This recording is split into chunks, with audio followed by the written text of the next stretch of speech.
सासंग जी राधा स्वामी जी।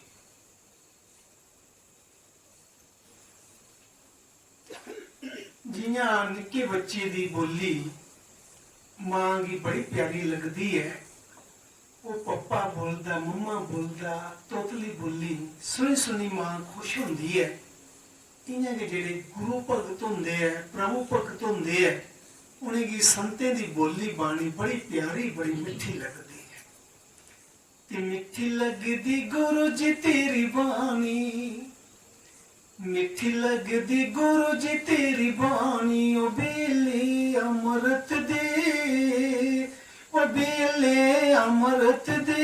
मिठी लगदी गुरु जी तेरी बाणी, गुरु जी तेरी बाणी।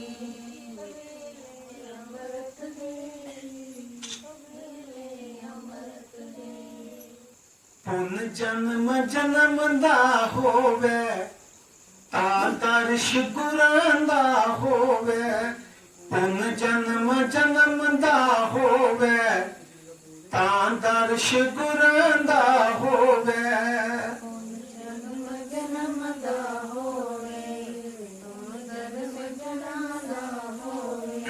पुन जन्म जन्म दा होवे आदर्श गुरां दा होवे। ते मिट जांदे दुख सारे, ते मिट जांदे दुख सारे। जिंद मेरी मिठी लगदी गुरु जी तेरी बाणी, मिठी लगदी गुरु जी तेरी बाणी। ओ बेले अमृत दे, ओ बेले अमृत दे।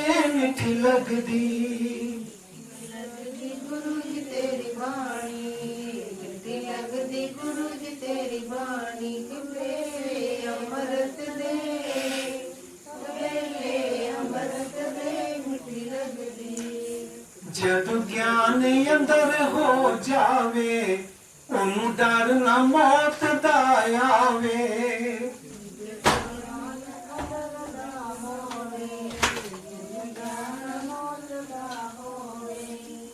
जदों ज्ञान अंदर हो जावे ओनू डर ना मौत दा आवे। ते मुक्ति दी राह लभ गई, ओ मुक्ति दी राह लभ गई। जिंद मेरी मिठी लगदी गुरु जी तेरी बाणी, मिठी लगदी गुरु जी तेरी बाणी, मिठी लगदी गुरु जी तेरी बाणी। ओ बेले अमृत दे,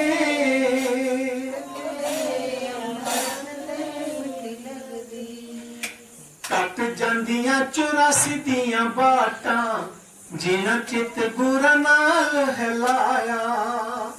जगदियां चुरासी दियां बाटां जिन्हां चित गुरु सलाया। ते बुझ जांदियां पाप दियां लाटां जिन्हां चित गुरां नाल हिलाया। जगदियां पाप दियां लाटां जिन्हां चित गुरु सलाया। उन्हां दे बल गंग वगदी, उन्हां दे बल गंग वगदी। जिंद मेरी मिठी लगदी गुरु जी तेरी बाणी, मिठी लगदी गुरु जी तेरी बाणी, मिठी लगदी गुरु जी तेरी बाणी। ओ बेले अमृत दे, ओ बेले अमृत दे। मिठी लगदी सुन सुन के गुरु जी तेरी बाणी लखां तर गए जगत दे प्राणी। सुन के गुरु जी तेरी बाणी, लखां तर गए जगत दे प्राणी। सुन सुन के गुरु जी तेरी बाणी लखां तर गए जगत दे प्राणी। ओ सच्ची मुच्ची सू रब दी, ओ सच्ची मुच्ची सू रब दी। जिंद मेरी मिठी लगदी गुरु जी तेरी बाणी। अमृत वेला एक सुबह 4 बजे राम नाम दे फल डिगदे न, खांदा कोई नसीबां वाला। सुबह 4 बजे कन्ने नींदर भी बड़ी शैल लगती है। और उसले भजन कोई करने वाला ਬੁਣਦਾ ਹੈ। ਇੱਕ ਅੰਮ੍ਰਿਤ ਵੇਲਾ ਉਹਨੂੰ ਚਲਾ ਕਰਦਾ, ਇੱਥੇ ਵੀ ਗੁਰੂ ਮਹਾਰਾਜ ਦਾ ਸਤਸੰਗ ਚਲਾ ਕਰਦਾ ਹੈ, ਇੱਥੇ ਵੀ ਰਾਮ ਨਾਮ ਦੇ ਫਲ ਡਿਗਾ ਕਰਦੇ ਨੇ, ਪਰ ਖਾਂਦਾ ਕੋਈ ਨਸੀਬਾਂ ਵਾਲਾ। ਜਿਹਦੇ ਕਰਮੇ ਵਿੱਚ ਰੂਹਾਂ ਆਈਆਂ ਪਰ ਜਿੰਦੇ ਭਾਗੇ 'ਚ ਨਹੀਂ ਵਿਚਾਰੀਆਂ, ਉਹ ਰੂਹਾਂ ਭਾਵੇਂ ਗੁਆਂਢ ਪੱਖਾ ਲਾਈਏ ਸੁੱਤੀ ਦੀਆਂ ਹੋਣ, ਪਰ ਉਹਦੇ ਭਾਗੇ ਦੀ ਗੱਲ ਹੈ, ਉਹਦੇ ਕਰਮੇ ਦੀ ਗੱਲ ਹੈ। ਬਿਨ ਭਾਗੇ ਸਤ ਸੰਗ ਨਾ ਲੱਭੇ, ਬਿਨ ਸੰਗਤ ਮੈਲ ਉਪਰੀਚੇ। ਜਿਹੜੀਆਂ ਰੂਹਾਂ ਸਤਸੰਗ ਵਿੱਚ ਆਉਂਦੀਆਂ ਉਹ ਬੜੇ ਭਾਗਸ਼ਾਲੀ ਰੂਹਾਂ ਹੁੰਦੀਆਂ, ਉਹਦੇ ਉੱਪਰ ਕੁੱਲ ਮਾਲਕ ਦੀ ਕਿਰਪਾ ਹੁੰਦੀ ਹੈ। ਜਾਂ ਜਿਹੜੀਆਂ ਰੂਹਾਂ ਸਤਸੰਗ 'ਚ ਨਹੀਂ ਵੀ ਆਈ ਸਕੀਆਂ, ਜਿੱਥੋਂ ਤੱਕ ਮੇਰੀ ਆਵਾਜ਼ ਜਾਂਦੀ ਹੈ, ਅਗਰ ਉਹ ਆਵਾਜ਼ ਜਿੱਥੇ ਵੀ ਸੁਣਾ ਕਰਦੇ ਆ ਸਤਸੰਗ, ਉਹ ਬੜੀਆਂ ਭਾਗਸ਼ਾਲੀ ਰੂਹਾਂ ਨੇ। ਇਹਦੇ ਕੰਨੇ ਕਰਮ ਬਣਦਾ ਹੈ। ਇੱਕ ਅੰਮ੍ਰਿਤ ਵੇਲਾ 84 ਲੱਖ ਜੀਆ ਜੂਨ ਭੁਗਤਣੇ ਦੇ ਬਾਅਦ ਇਹ ਮਨੁੱਖ ਜਨਮ ਮਿਲਿਆ ਹੈ। ਇਹ ਵੀ ਅੰਮ੍ਰਿਤ ਵੇਲਾ ਹੈ। ਮਾਨਸ ਜਨਮ ਦੁਰਲਭ ਹੈ, ਮਿਲੇ ਨਾ ਬਾਰੰਬਾਰ। ਜੋ ਫਲ ਪੱਕ ਭੋਏ ਗਿਰੇ, ਮੋੜ ਨਾ ਲਾਗੇ ਡਰ। ਸਤਿਗੁਰੂ ਕਬੀਰ ਜੀ ਫਰਮਾ ਕਰਦੇ, ਜਿਵੇਂ ਦਰਖਤ ਕੰਨੋਂ ਫਲ ਇੱਕ ਵਾਰੀ ਡਿੱਗੀ ਆਂਦਾ ਹੈ ਤੇ ਫਿਰ ਉਹ ਟਹਿਣੀ ਕੰਨੇ ਨਹੀਂ ਜੁੜੀ ਸਕਦਾ। ਇਹ ਮਨੁੱਖਾ ਜਨਮ ਸਾਨੂੰ ਮਿਲੇਗਾ ਹੈ, ਪਰ ਇੱਕ ਵਾਰੀ ਸਾਡੇ ਹੱਥਾਂ ਦਾ ਜਿਸਲੇ ਮਨੁੱਖਾ ਜਨਮ ਚਲੀ ਆਵੇ ਨਾ, ਤੇ ਫਿਰ ਸਾਨੂੰ ਦੁਬਾਰਾ ਮਨੁੱਖ ਜਨਮ ਨਹੀਂ ਮਿਲਦਾ। ਪਰ ਇਸ ਜਨਮ ਦੀ ਵੀ ਕਦਰ ਕੋਈ ਕਰਮੇ ਵਾਲਾ ਕਰਦਾ ਹੈ, ਕੋਈ ਨਸੀਬਿਆਂ ਵਾਲਾ ਕਰਦਾ, ਕੋਈ ਭਾਗਿਆਂ ਵਾਲਾ ਕਰਦਾ ਹੈ। ਨਹੀਂ ਤਾਂ ਮਨੁੱਖ ਜਨਮ ਲਈ ਹੈ। ਮਤਿਆਰੇ ਲੋਕ ਤੇ ਨਿੰਦਿਆ ਕਰਦੇ ਰਹਿੰਦੇ ਨੇ, ਇੱਕ ਦੂਏ ਕੰਨੇ ਬੈਰ ਈਰਸ਼ਾ ਕਰਦੇ ਨੇ, ਵਿਰੋਧ ਕਰਦੇ ਨੇ, ਨਸ਼ੇ ਪੱਤੇ ਕਰਦੇ ਨੇ, ਸ਼ਰਾਬੇ ਕਬਾਬੇ ਦੀਆਂ ਲਜਤਾਂ 'ਚ ਮਸਤ ਰਹਿੰਦੇ ਨੇ, ਵਿਸ਼ੇ ਵਿਕਾਰਾਂ ਦੀ ਲਜਤ ਦੇ ਵਿੱਚ ਮਸਤ ਰਹਿੰਦੇ ਨੇ। ਜਨਮ ਤੇ ਉਹਨੇ ਵੀ ਮਨੁੱਖ ਜਨਮ ਮਿਲਿਆ, ਪਰ ਆਪਣੇ ਜਨਮ ਦੀ ਕਦਰ ਨਹੀਂ ਕਰਦੇ। ਤੇ ਜਿਹੜੀਆਂ ਰੂਹਾਂ ਰਾਮ ਨਾਮ ਦਾ ਸਿਮਰਨ ਕਰਦੀਆਂ ਨੇ, ਗੁਰੂ ਮਹਾਰਾਜ ਕਨੇ ਜੁੜਦੀਆਂ ਨੇ, ਨਾਮ ਜਪਦੀਆਂ ਨੇ, ਸਤਸੰਗ ਸੁਣਦੀਆਂ ਨੇ, ਸੇਵਾ ਕਰਦੀਆਂ ਨੇ, ਉਹ ਬੜੇ ਭਾਗਿਆਂ ਵਾਲੇ ਜੀਵ।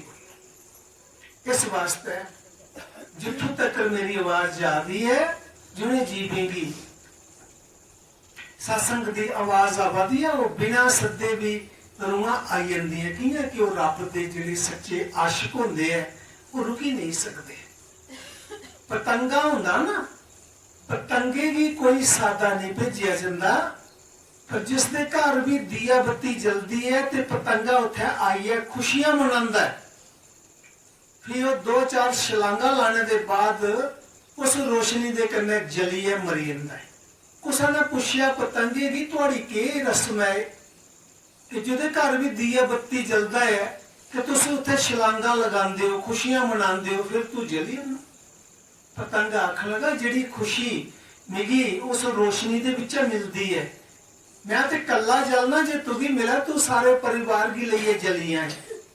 ਇੰਨਾ ਗਿਆ ਹਜ਼ੂਰ ਮਹਾਰਾਜ ਬਾਬਾ ਸਾਵਣ ਸਿੰਘ ਜੀ ਇਹ ਵਚਨ ਫਰਮਾਉਂਦੇ ਹੁੰਦੇ ਹੈ ਕਿ ਸਤਸੰਗ ਜਿਹਦੇ ਘਰ ਵੀ ਹੋਆ ਕਰਦਾ, ਜੀਵ ਪਤਾ ਲੱਗੀ ਜਾਣਾ ਚਾਹੀਦਾ, ਸਤਸੰਗੀ ਰੁਕੀ ਨਹੀਂ ਸਕਦਾ। ਉਹ ਆਈ ਹੈ, ਬੈਠੀ ਹੈ, ਸਤਸੰਗ ਸੁਣਦਾ ਹੈ ਤੇ ਲਾਭ ਉਠਾਉਂਦਾ ਹੈ। परम सत्कारयोग परम पूजिए परम वंदनीय गद्दे विराजमान कामल मुर्शद संत बाबा अंग्रेदास महाराज जी के चरणों च दास दा कोटि कोटि प्रणाम। परम सत्कारयोग बाबा जी की प्यारी साध संगत जीओ, करादास स्वामी जी। बाणी संत दादू दयाल जी महाराज। साई सत संतोष दे, पाव भगत विश्वास। सिद्ध सबूरी सांच दे, मांग दादू दास। साई सत संतोष दे, पाव भगत सत विश्वास सिद्ध सबूरी सांच दे मांग दादू दास। ये बानी हजरत दादू साहिब महाराज जी दी पवित्र बानी है। दादू साहब महाराज जी एक मुसलमान बड़े आले दर्जे के फकीर हुए। जिसले दादू साहब की प्रशंसा बड़ी दूर दूर तक चर्चा होने लगी तो दो पंडित दादू साहब जी दे घर पुछदे पुछदे आवा करते हैं कि ऐसा दादू साहब की अपना गुरु बनाना है। अगे दादू साहब जी सुबह सुबह का टाइम सिर दा नंगे हथ च लोटा लेदा ते वो जंगल पानी बाहर जाने वास्ते आवा करते। ते पहले जवानियां दे विच जे कोई नंगे सिरे मिलता हा ते आखदे वे सगन चंगा नहीं होया। वो गुरु बनाने वास्ते जा करते न ते दादू साहब जी अगों आवा करते न। नंगा सिरा हुंदा ते वो जेड़े पंडित है उन्हें आख्या कि सगन चंगा नहीं होया ते अपने पैरें दियां जुत्तियां खोलियां ते दादू साहब जी दे सिर दे विच मारिया कि नंगे सिरे मिले सन ते जा दे गुरु बनाने वास्ते दादू साहब जी की। दादू साहब अंतरजामी फकीर है। उन्हें दिखी लिया कि मेरी दुकान दे गाहक ने पर इन्हें बेचारे की पता नहीं इस गल का। दादू साहब कुछ नहीं बोले। इन्ने शीतल सुभाव दे दादू साहब ही पुछदे पुछदे दादू साहब जी दे घर चलिए। घर वाले आख्या कि वो बाहर गए दिन आवा कर दिन आई दिन बहुत तुस बैठो। इन्ने चिर दादू साहब जी आइए। जिसले दादू साहब की उन्हें दिखया ते बड़े पछताए कि असें जिन्हें की गुरु बनाना है असें तुमकी बेअदबी करी दी उनके सिरे विच जुत्तियां मारियां। ते दादू साहब महाराज जी एडे बड़े संत है हथ जोड़ी आख लगे तुस परेशान नहीं हो। तुस एक आंधी लेने वास्ते मिट्टी का बर्तन लेने वास्ते बाजार जांदे हो ते उस बर्तन की कई बारी टनकोरी टनकोरी दिखते हो कि इसकी आवाज पक्की है या कच्ची है। कोई ये खिंगरी आवाज तो नहीं, कोई इस बर्तन की दरेड़ तो नहीं आई दी आवाज ठीक है।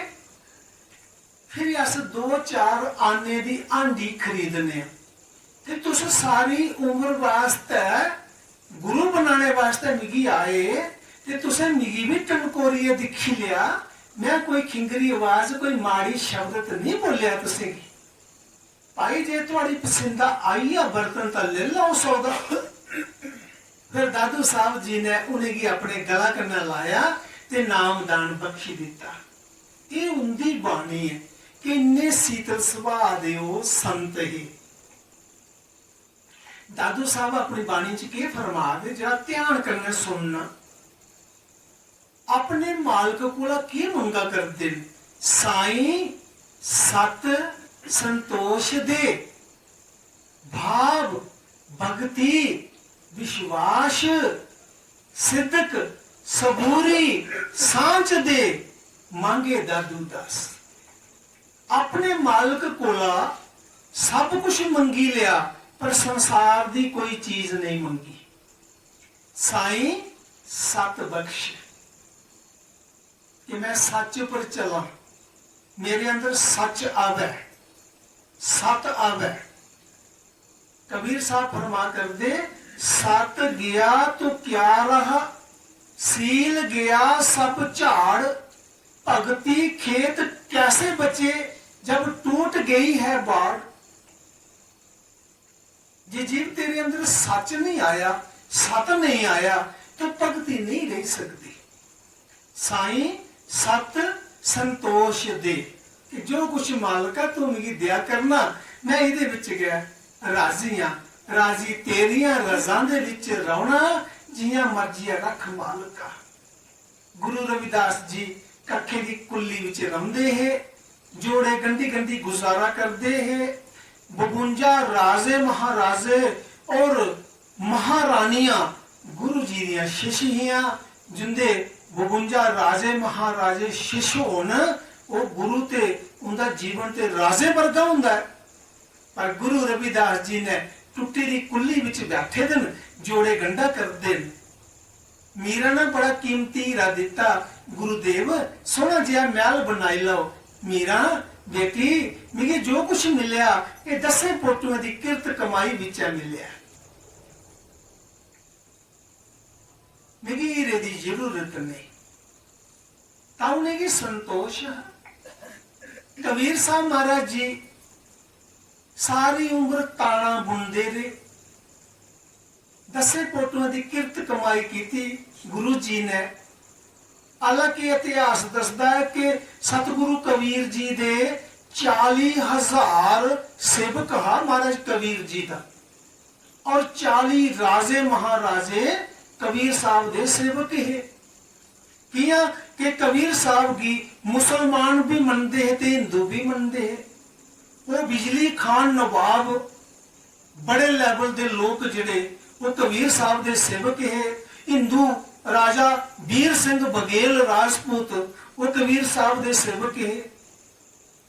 पर कबीर साहब ने सारी उम्र ताना बुनी बुनी गुजारा किया 10 पोटुआं दी किरत कमाई की थी। अगर अस गुरु रविदास जी का उपदेश मनचे कबीर जी का उपदेश मनी लैचे दादू साहब जी का उपदेश मनी लैचे स्वामी जी का उपदेश मनी लैचे तो मैं समझना कि हिंदुस्तान दे विच जिहड़ी रिश्वत दे नां दी बीमारी है लगी दी वो खत्म हो सकती है। पर दुनिया विच सत्संग बड़े हुआ करते सत्संग भी बड़े सुना करते पर अमल कोई नहीं। जिन्ना चिर अस अमल नहीं करगे जो अस बाणी सुना करने उहदे मुताबिक जीवन नहीं बनागे तो सानू लाभ नहीं होना। तो दादू साहब महाराज जी बड़ा सोहना उपदेश दिया करते साईं सत संतोष दे भाव भक्ति विश्वास। फिर मिगी भाव मैंने श्रद्धा। श्री गुरु रविदास महाराज अपनी पवित्र बाणी च फरमार करदे साध भिन भाव न उपजे भाव भिन भक्ति न होवे तेरी कहे रविदास एक बेनती हर स्यों प्याज राखो राजा राम मोरी। ये भाव प्रेम श्रद्धा ये संत दी दौलत है जिहड़ियां रूहां संत दी शरण विच आंदियां उन्हें की सच्चा भाव सच्चा प्रेम संत बख्श दे। और प्रेम क्या परमात्मा का रूप है। अगर प्रेम नहीं तो कोई जिन्नी मर्जी है कथा सुना जिन्ने मर्जी है सत्संग करे तो थोथापन है। चरणदास महाराज जी बड़े उच्च कोटि के संत आए भारत देश के अंदर उन्हें अपनी बाणी च लिखे प्रेम बराबर जोग नहीं प्रेम बराबर ज्ञान प्रेम भगत बिन साधवा सब ही थोथा ध्यान। जे प्रेम दे कन्नै अस सत्संग करने उस बाणी दे विच आ रस होग सुनने वाले की भी ठंडक पाओग सुनने वाले की भी असर करग। पर जे प्रेम के नहीं तो जिन्ना मर्जी कोई ज्ञान करे थोथापन होग। भाव बिन भक्ति ना होवे तेरी भाव दे बिना भक्ति नहीं हो सकती प्रेम दे बिना भक्ति मंजूर नहीं होती। दादू साहब फरमा करते साईं सत संतोष दे भाव भक्ति फिर भक्ति मंगी सच्ची भक्ति दे मालका मिली जी। दादू दावा दूर कर मेरे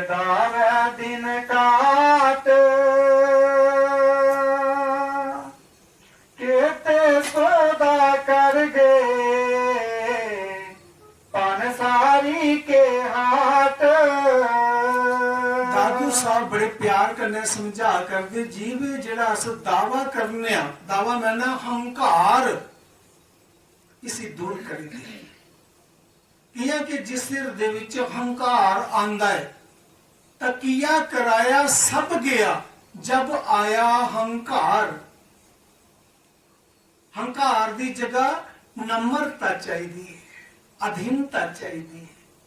नम्रता ही मनुष्य की सुंदरता है। जेड़ा इंसान भावे करोड़ों अरबां दा मालिक बन जाए, खरबां दा मालिक बन जाए, पर जेड़ा अपने अंदर नम्रता बनाए रखता है और सारियां दे नाल प्रेम करता है, वो सब तो उच्चा है। जी दातु दावा आदि का मेरे दावा कैसा, दिल की दुर्मति दूर कर सौदा कर ऐसा।